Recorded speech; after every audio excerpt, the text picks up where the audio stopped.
संसदेचं आजपासून पावसाळी अधिवेशन सुरू होत आहे। संसदेमध्ये आर्थिक पाहणी अहवाल सादर होणार आहे। तर उद्या अर्थमंत्री निर्मला सीतारामन या एनडीए 3.0 सरकारचं पहिलं बजेट मांडणार आहेत। निर्मला सीतारामन 7व्यांदा अर्थसंकल्प मांडणार आहेत। तर अधिवेशनामध्ये 6 विधेयकं सादर होण्याची शक्यता आहे आणि अनेक विषयांवरून सत्ताधारी आणि विरोधकांमध्ये खडाजंगी होण्याची शक्यता आहे।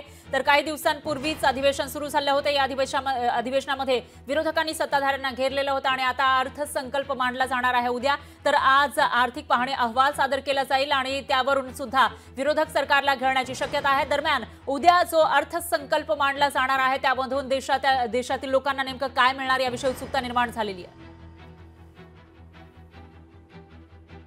सरकारनं आजपर्यंत घोषणा केल्या त्या एकही पूर्ण झाले नाही।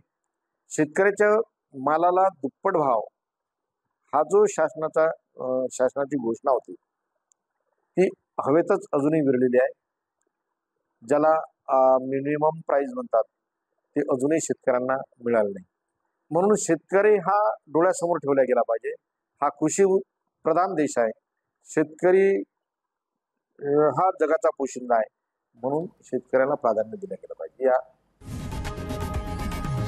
लोकशाही मराठी ऐका, पहा, जागरूक रहा।